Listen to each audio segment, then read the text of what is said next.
you doing this? I told you I am not. Title: My cheating wife told me I'm tired of hiding, so just know I have a great enduring lover, and now he'll occasionally stay overnight at our place. I sat at the dinner table, cradling my coffee, when Claire leaned back, eyes half-lidded, and delivered it like a weather report.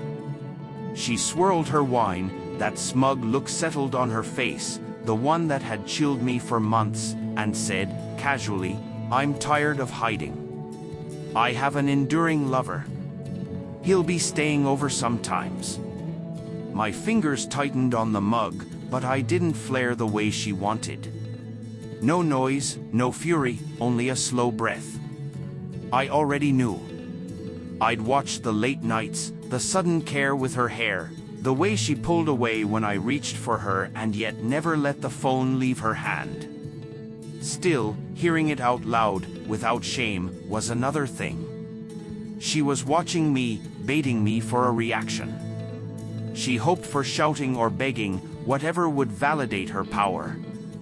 Instead, I gave a small knowing smile and said, calm as I could, I think he'll be useless to you. He's already lost his main tool. The smirk on her lips faltered. Confusion flickered across her eyes. What are you talking about? She asked. I set the cup down, leaned forward, met her gaze and said, you're about to find out. Claire's confidence wavered for the first time in months. She'd expected an outburst, not this eerie, unreadable calm. I left her there, at the table, and let the paranoia begin. She had no idea what was coming. Weeks before, when I first felt the thread of something wrong, I didn't confront. I watched.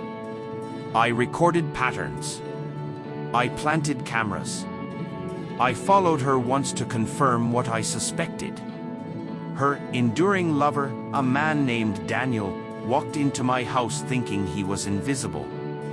While he sneaked around, I dug hard. I found his workplace, his sketchy finances, his criminal traces, everything he'd hoped to hide. Most crucially, I found his vulnerabilities, the weakest links I could use. And then I found the file that would shatter him. The reckoning began the night I pretended to sleep early. I left the house, left her to think it was empty and safe. Minutes later, a message lit up her phone, he's coming over. I watched on my security feed as Daniel sauntered in, smug and entitled, thinking he'd slipped past me again. I let them settle, let them relax in the illusion of safety. Then I hit send, an anonymous tip to the police with carefully curated evidence. Within minutes, sirens tore through the quiet. Officers crashed through the door, guns drawn. Daniel went pale. What the hell is this? Claire shrieked as the room erupted into chaos. An officer grabbed Daniel, slammed him against the wall. Daniel Carter, you're under arrest for fraud, embezzlement, and identity theft. You have the right to remain silent. I descended the stairs slowly, deliberately. Claire turned to me, horror finally wearing her face. You, she mouthed. You did this, she whispered. I smiled. Of course I did. Did she think I would passively take humiliation? She lunged, but an officer held her back. I said, cool and flat, careful. You're still legally my wife. Once I'm finished with you, you'll have nothing left. Claire's world tilted. Daniel was led away in cuffs, his protest swallowed by officers reading him his rights. Her face collapsed into a wild mix of fear and fury. What have you done? She spat. I leaned against the doorframe, arms folded, and watched as control bled from her. Me? I asked, theatrically innocent. I let the law do its job. I suggested she sit down, things would get messy. She clenched her fists and shouted that Daniel would get out on bail. I only laughed. You still don't understand, I said. I dug. I found everything I needed to make sure Daniel never walks free from this. I pulled my phone, tapped a file open and showed her the proof, chats, bank transfers, screenshots, receipts, the criminal breadcrumbs he'd hoped no one would find. Your great enduring lover isn't just some fling, I said, each word exact. He's a criminal, fraud, identity theft, unpaid debts, and yes, even solicitation records. Claire's face drained white. You're lying, she whispered, but the tremor betrayed her.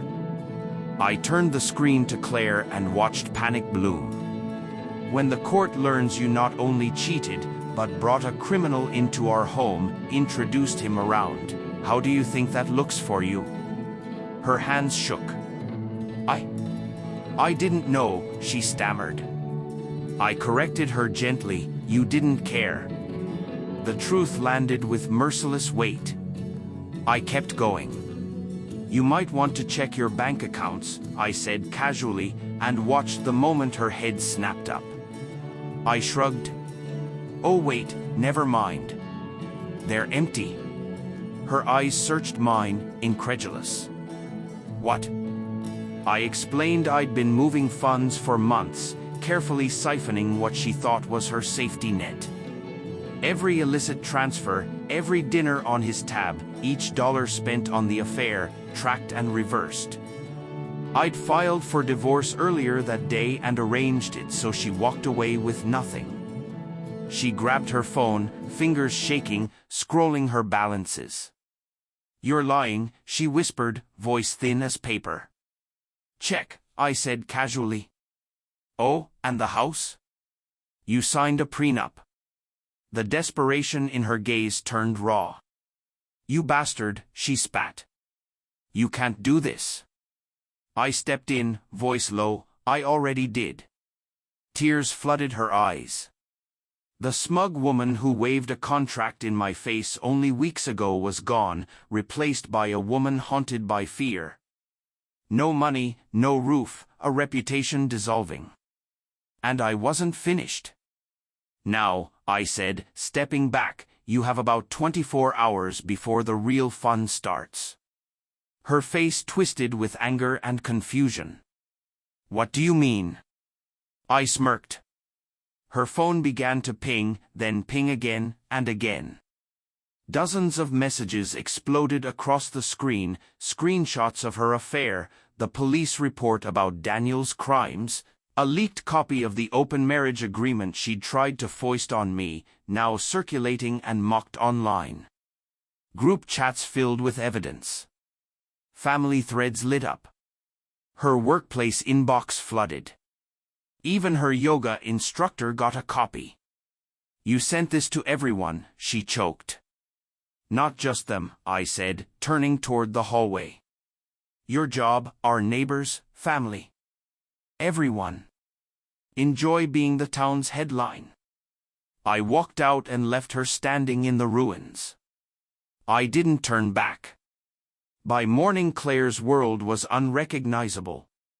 She'd gone from admired to reviled overnight. Screenshots went viral. Friends blocked her. Family distanced themselves.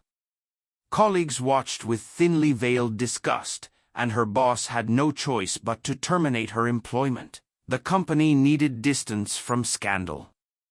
Daniel's bail was denied. Predator allegations don't get judges on your side. Divorce papers were served. She had 30 days to leave my house. Meanwhile, I was steady and strangely thriving. That evening she called, voice shredded with panic. Please, we need to talk, she begged through bitter sobs. I'm sorry. I made a mistake. I have nowhere to go. I listened long enough to let her feel the panic tasting sour, then said, cool and final, not my problem. I ended the call and ignored the dozen messages that followed. She had chosen this path. She would have to live with the fallout. A last-ditch Claire moment came by week's end. She showed up at my door, makeup smeared, hair in disarray, the once aloof woman now broken and pleading. "Please," she whispered. "I need help. I have no one." I looked at the ruined figure of the woman who once thought me weak and smiled, unsympathetic. "You told me your great enduring lover would be there for you," I said quietly. Her eyes flinched. "He won't take your calls," I added. She fell apart on the doorstep. "Neither will I," said, and closed the door. She collapsed there, sobbing. I walked away and didn't look back. She was dead to me, left to drown in the wreckage she built.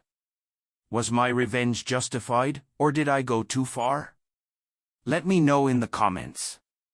If you love jaw-dropping, meticulously plotted revenge stories like this, hit subscribe and smash that like button so you don't miss the next one. Every like, share, and subscription helps me keep bringing these true-to-the-bone tales to you. Thank you for watching and for being part of this community.